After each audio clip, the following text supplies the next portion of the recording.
Morning everyone. তো কেমন আছো তোমরা? আশা করি তোমরা সকলে খুব ভালো আছো। সিম্পল ব্লগস উইথ অনুশ্রী চ্যানেলে তোমাদের সকলকে স্বাগত। তবে এখন গুড মর্নিং না বলে গুড নুন বলা যেতেই পারে, কারণ এখন ঘড়ির কাঁটায় বাজে বেলা 12টা। আর এই 12টার সময় রেডি সেডি হয়ে কোথায় চললাম সমস্তটা তোমাদের বলছি। তো দেখো, বেরিয়ে বাসেও উঠলাম, বাস থেকে নেমে এখন টোটোতেও উঠে পড়েছি। তো হঠাৎ করেই যাওয়ার প্ল্যানিংটা হলো। আমার সব কিছু এরকম হঠাৎই হয়। যাওয়ার কোনো রকম প্ল্যানিং সকাল থেকে ছিল না। যেমন প্রতিদিনের মতো সমস্ত কাজ সেরে ছেলেকে স্কুলে পাঠিয়েছিলাম এবং ছেলেকে স্কুল থেকে নিয়ে আসার পর হঠাৎ করে ফোন আসে আমার কাছে। তো কোথা থেকে ফোন আসলো? অন্য কোথা থেকেও নয়, এসেছিলো বাপের বাড়ি থেকে। মানে সমস্ত বোনেরা আর দিদিরা সবাই মিলে এক জায়গায় বসে ফোন করা শুরু করেছে আমাকে, কারণ আমি যাব না বলেছি। আসলে ছেলের পরীক্ষা ছিল সোমবার থেকে, আর নাম সংকীর্তন আমাদের ওঠে হচ্ছে রবিবার রাত্রে, ভোগ বেরোয় ও হরির লুট হয়। তো কিভাবে যাই বলো? আর হরির লুটেই সব থেকে মজা করি। মা বলেছিল আগে আয়, আগে চলে যাবি, তোকে থাকতে হবে না রবিবারে, শনিবারেই চলে যাবি, নাহলে রবিবার সকালে চলে যাবে। কিন্তু সব থেকে বেশি মজা করি হরির লুটে, সেটাতেই যখন থাকতে পারবো না, যাব না। তো এই জন্যই আসিনি। কিন্তু ওরা যেভাবে শুরু করেছিল, না এসে থাকতে পারলাম না।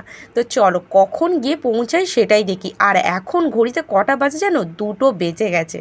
দেখছো রাস্তাঘাট পুরো ফাঁকা। আসলে বাড়ি থেকে বেরোতেই দেরি হয়ে গেছিলো। কোনো তো প্ল্যানিং আগে থেকে ছিল না, না? তাই জন্য যেরকম সকালের কাজ করার সমস্তটাই করেছি, স্কুলেও পাঠিয়েছি, স্কুল থেকে আনতে গেছি, যেহেতু শনিবার ছিল একটু তাড়াতাড়ি ছুটি ছিল 9টার সময়। তো আনতে গেছি, ওখান থেকে বাপির কাছে গিয়েছিলাম, কারণ এখানে আসবো না বলেছিলাম, আর কিছু জিনিস পাঠানোর ছিল। তো সেই সমস্ত বাপিকে দিয়েছি। তারপরে বাড়িতে আসতে 10টা বেজে গিয়েছিলো। তারপরে 10:30টার সময় ওরা ফোন করেছে। তো তারপরে টিফিন করেছি, স্নান করেছি, বাবুকে পূজা স্নান করিয়ে দিয়েছিল, তারপর ব্যাগটা গুছিয়েছি। এই সমস্ত করতে গিয়ে না বেরোতে 12টা বেজে গেছিলো। আমার শ্বশুরবাড়ি থেকে বাপের বাড়ির দূরত্ব হচ্ছে গাড়িতেই 2 ঘন্টা লাগে, তারপরে হাঁটাহাঁটি, গাড়ি ঠিক টাইমে পাওয়া, তো 2.5 ঘন্টার মতো টাইম লেগে যায়। তো আর আমার অবস্থা দেখতেই পাচ্ছ কীরকম অবস্থা হয়েছে। তো এসে গেছি একদম বাড়ির কাছে, দেখে নিশ্চয়ই বুঝতে পারছো এই ভাঙা ইটের গোয়ালেটা দেখে। তো চলো এখন ঘরে যাই। এখন বাড়িতে কেউ নেই, মায়েরা সবাই ওই নাম যেখানে হচ্ছে হরিনাম সংকীর্তন সেখানে গেছে। আমাদের সামনেই হয় না, একটু দূরে। তো বাড়িতে এসে ব্যাগ ট্যাগগুলো রাখার জন্য আরও আসলাম। তো এইগুলো রেখেই আমি এই উপরটায় তুলে দিয়ে চলে যাব। কেউ যেহেতু নেই বাড়িতে চাবি দেওয়া, আর সববার বাড়িতেই সেম, তাই জন্য কারো বাড়িতে পাশাপাশি কারো জেঠিমা বা কাকিমাদের বাড়িতে রাখতে পারলাম না। ওই উপরটা তুলে রেখে এখন আবার বেরিয়ে পড়লাম যাওয়ার জন্য। বাবুকে এই সামনেটা দাঁড় করিয়ে দিয়ে গেছিলাম। আর এখন এই পিসি আর পিস্তুতো দিদির সঙ্গে দেখালো, আর মাও এগিয়ে চলে এসেছে, আমাদের যেতে দেরি হচ্ছে যেহেতু। আর এটা বেজে গেছিলো। আর ওই পিস্তুতো দিদিও হচ্ছে এই সবে আসলো, ও দুর্গাপুর থেকে টানা আসছে। আর সোজা এসে যেখানে হরিনাম সংকীর্তন হচ্ছে সেখানে না গিয়ে খাবার জায়গায় চলে এসছে। হরিনাম সংকীর্তন যেখানে হচ্ছে ওখান থেকে নিয়ে আয়োজন করেছিল খাওয়া দাওয়া দুপুরে। তো সেখানেই সোজা বসে গেছি খেতে, কারণ প্রচণ্ড খিদে পেয়ে গেছে। এখন যখন খেতে বসেছি, এখন ঘড়িতে বাজে 3টে। তো প্রথমেই দেখো আলু ভাজা দিয়ে দিয়েছে, ভাত, সঙ্গে ডাল আছে, শাকের একটা চচ্চড়ি করেছিল, আর করেছিল পটল আলুর তরকারি, আর মাঝখানে টক দিয়েছিল, কিন্তু টকটা আমি খেয়ে নিয়েছি। তারপরে ছিল বোঁদে। ব্যাস এই ছিল দুপুরের খাওয়া দাওয়া করে সোজা বেরিয়ে পড়লাম এখন নাম সংকীর্তন যেখানটা হচ্ছে সেখানে যাব, এবং একটু দাঁড়িয়ে নাম সংকীর্তন শুনবো, কারণ আজকে হচ্ছে সূর্যা পূজা। দুপুরবেলা শনিবার দুপুরে সূর্য পুজো হয়, আর দারুণ লাগে সূর্য পূজা দেখতে। আর বাবুকে দেখে তো সবাই খুব আনন্দ। পাপাই এসেছে, ওর মামার বাড়ির নাম হচ্ছে পাপাই। তো পাপাই এসেছে, সবার খুব আনন্দ। তো এখানে বোনেরা বসেছিল ওই যে দূরে, কিন্তু এতটা দূর থেকে তোমাদের ক্যামেরায় সেরকম কিচ্ছু দেখাতে পারবো না, তাই জন্য আমি ওই সাইড থেকে এসে অন্য জায়গায় এসে দাঁড়ালাম, সেখান থেকে ভালোভাবে তোমাদের জন্য ক্যামেরা করব। আর গরমকাল যখন, ঠান্ডা তো থাকবেই অবশ্য, মানে আইসক্রিম জাতীয় জিনিসের কথা বলছি। তো সেই সমস্ত একটু নিয়ে নিলাম, আর অবস্থা তো শেষ হয়েই গিয়েছিল। তো দেখো এখানে সূর্য পুজোর দল অনেকক্ষণ আগে উঠেছে, মানে সূর্য পূজা হচ্ছে, পালা ধরেছে, পালা হচ্ছে অনেকক্ষণ থেকে, আমরা একদম শেষের মুহূর্তে এসেছি। তো চলো বন্ধুরা, শুনতে থাকো, দেখতে থাকো, কেমন লাগে অবশ্যই জানিও। যতটা পেরেছি তোমাদের সঙ্গে শেয়ার করার চেষ্টা করেছি, আশা করছি তোমাদের ভালো লাগবে।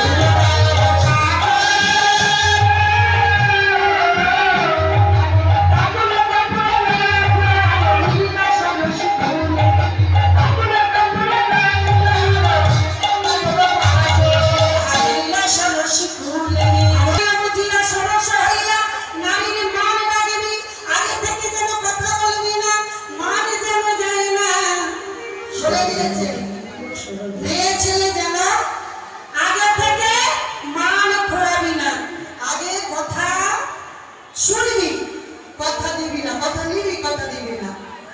তুলসী দিয়ে দাঁড়িয়ে আছি আর গোবিন্দ আমার তুলসীকে দেখে বলছে তুলসী গো সেজে বিনোদিনী বিবাসরাজনী সেজে বিনোদিনী বিবাসরাজনী অন্তরে খেলায়ে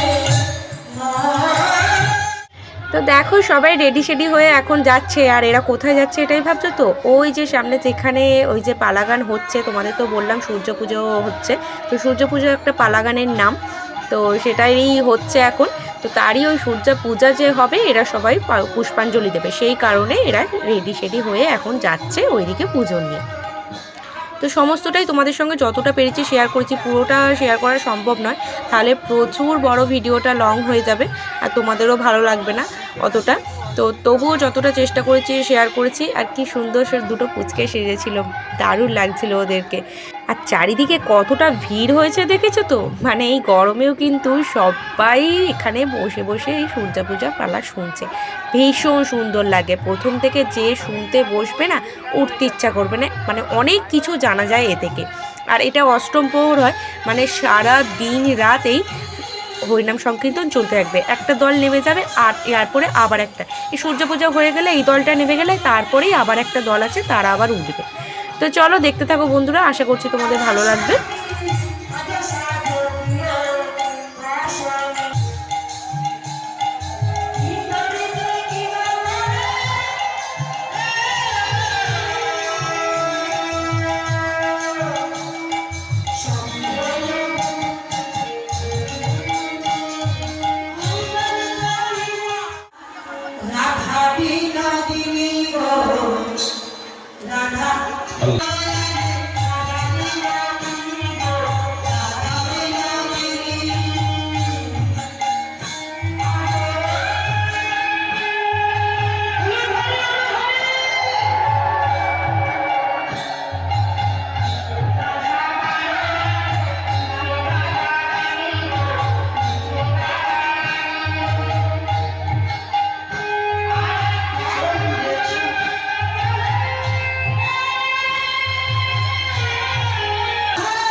এই মুহূর্তে সূর্য পূজার পুষ্পাঞ্জলি দেওয়া কমপ্লিট হয়ে গেছে, আর তার সঙ্গেই সূর্য পূজার পালাগানও শেষের দিকে, একদম শেষের পথে। তো এখন সবাইকে পুষ্পাঞ্জলি ফুল দেয়া হচ্ছে, আশীর্বাদী ফুল তো দিয়ে দিচ্ছেন। আর এরপরে হবে সিঁদুর মাখামাখি, মানে এই সূর্য পূজার সিঁদুরটাই হচ্ছে মেন। আমরা সবাই চেষ্টা করি যে একটু হলেও এই সূর্য পূজার সিঁদুর পাওয়ার জন্য। তো এই যারা মঞ্চে উঠেছে না, পুষ্পাঞ্জলি দিয়েছে, ওদের থেকেই পাওয়া যায়, ওরাই ওই নিয়ে যায়, ওরাও সবাই নেয়, আর আমাদের সবাইকেও একটা হলেও টিপ দেয়। যাদের চেনা জানা থাকে তাদের তো খুব ভালোই হয়, নাহলে আমরা সব চেয়ে আনি গিয়ে সূর্য পূজার একটু সিঁদুর দাও। তো চলো দেখতে থাকো বন্ধুরা, তোমরা দেখতেই পাবে আমরা সবাই এই সিঁদুর মেখেছিলাম।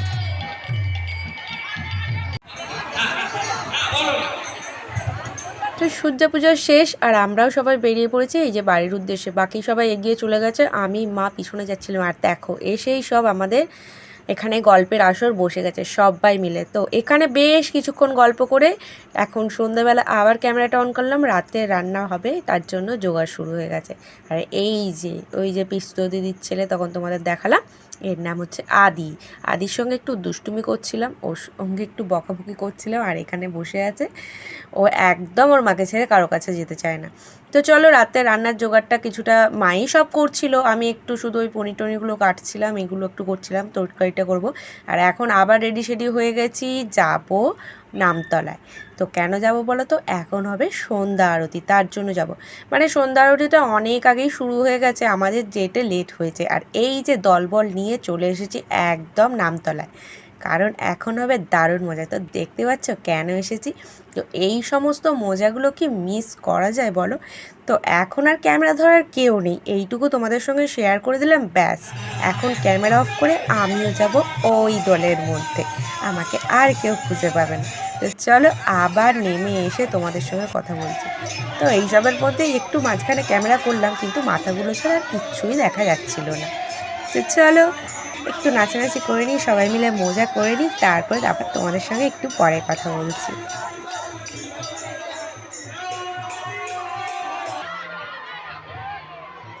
ব্যাস সন্ধ্যা আরতি শেষ, এখন দল উঠবে, আবার নাম সংকীর্তন শুরু হয়ে যাবে। তাই জন্য সবাইকে বললো এবার নেমে যাও। আর দেখো মানে ঘেমে নিয়ে অবস্থা সব শেষ পুরো, সবারই একই অবস্থা। তো সবাই এখন ছড়িয়ে ছিটিয়ে আছে এপাশে ওপাশে, তাই জন্য সবাইকে দেখা যাচ্ছে না। আর এই যে সব বোনগুলো তবু এসেছে কয়েকজন, তো সবাই এর মধ্যে নেই, অনেকেই আসেনি, আবার কেউ কেউ আশেপাশে ছড়িয়ে ছিটিয়ে আছে। যে এখন একটু বসে পড়েছে, মানে এত হাঁপিয়ে গেছি নাচানাচি করে, তাই জন্য এখানে বসে গেছি ঘাম শুকানোর জন্য। এই যে পুরো টিম কিন্তু এখানের মধ্যে নেই, আরও কিছু বাকি আছে। আর এই হচ্ছে আমাদের ওই যে নামতলার ঠাকুর, রাধাকৃষ্ণ ঠাকুর গৌরনীতাই। তো খুব সুন্দর পাথরের ঠাকুরটা তোমাদের সঙ্গে শেয়ার করলাম, অবশ্যই জানিও কেমন লাগলো। আর এখনও লোকজন প্রায় আছে, তবে খুব বেশি নেই। আর আমরা এবার বাড়ির দিকে চলে যাচ্ছি। তো চলো বাড়িতে গিয়ে আবার তোমাদের সঙ্গে কথা বলছি। আর ঘরে চলে এসেছি, আর দেখো কি সব কিনে নিয়েছি। আর এখানে শ্বশুরবাড়িতে থাকলে তো এই সমস্ত জিনিসগুলো কিনতেও পারি না, খেতেও পারি না, তো ওখানে গেলে যা পারি ইচ্ছা করি। তো সমস্ত এগুলো কিনে নিয়েছি, এখন সব বোনেরা বসে বসে খাবো। তো এখন নিয়ে নিয়েছি বরফ, আর এই যে ওই যে রিফ্রেশ রসনার জল করেছি। মানে এত ঘেমে গেছি, এইটা খেয়ে মানে শান্তি হলো। বসে তো ছিলাম কিছুক্ষণ, কিন্তু প্রচণ্ড পরিমাণে সেই সময়টা গরম পড়ে গেছিলো যখন আমাদের ওই নাম সংকীর্তন হচ্ছিল। তো চলো এই সমস্ত করা হয়ে গেলে, আর এইগুলো সমস্ত বিছানায় ছড়িয়ে রেখে দিয়েছি। বাবু এখান থেকে খেতে শুরু করে দিয়েছে, আর ওই যে ওইদিকে বোনও আছে। আর মেজো বোন যায়নি, ছোটো বোন গিয়েছিল, মেজো বোনের শরীরটা একটু ভালো নয়, তাই জন্য ঘরেই ছিল। তো চলো এই সমস্ত গুছিয়ে রাখবো, গুছিয়ে রেখে আবার রান্নার ওইদিকে যাব। মা মানে পুরোটাই প্রায় করে ফেলেছে। আর তোমাদের বলছিলাম আগের একটা ভিডিওতে মায়ের পায়ে লেগেছিলো, হ্যাঁ সেই খোঁড়া পা নিয়েই মানে খুঁড়িয়ে খুঁড়িয়ে করতে পারছে না, তাতেও করছে। তো এদিকে ওই পনিরের তরকারি হবে, তাই জন্য সবজিগুলো ভাজছিল। তারপর মাকে বললাম তুমি সরো, আমি বসাচ্ছি। তো তার আগে লুচি করে ফেলেছে। আর এদিকে এখন পনিরটা আমি বসিয়ে নিচ্ছি। তো চলো তরকারিটা বসিয়ে নিই, রান্নাটা সেরে নিই, পরে আবার তোমাদের সঙ্গে কথা বলছি।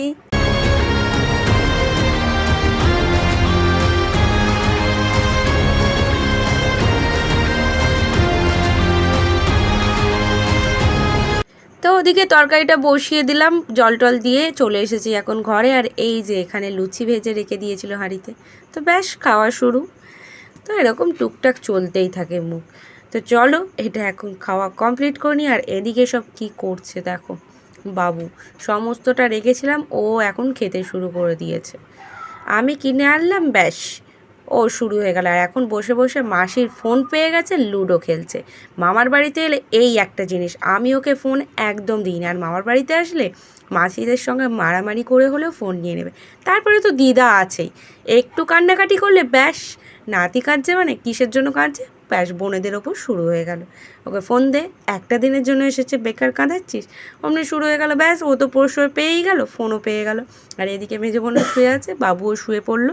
তো চলো একবার তোমাদের সঙ্গে আবার এই সকালবেলা কথা বলছি। তো এখন আবার রেডি হয়ে গেছি বাড়ি যাওয়ার জন্য, আর এই যে চা নিয়ে বসে গেছি। এই জন্য মা এখানে চা করে দিল, ডিম সিদ্ধ করে দিল, সেই সমস্ত নিয়ে বসে গেছি রেডি হয়ে। আর এখন বেরিয়ে পড়েছি বাড়ির উদ্দেশ্যে। আর এখন ঘড়িতে কটা বাজে জানো? 9টা বাজে। 9টার সময় রেডি শেডি হয়ে বেরিয়ে পড়েছি। তোমাদের তো বললাম বাবুর পরীক্ষা আছে, আর মেজো বোনের হাজব্যান্ড আমাদেরকে গাড়ি করে দিয়ে গেল, যে এই রাস্তাটা আমরা হেঁটে গিয়েছিলাম। এখন টোটোতে উঠে পড়েছি, সোজা আমতায় যাব, আর আবার বাসে করেই যাব।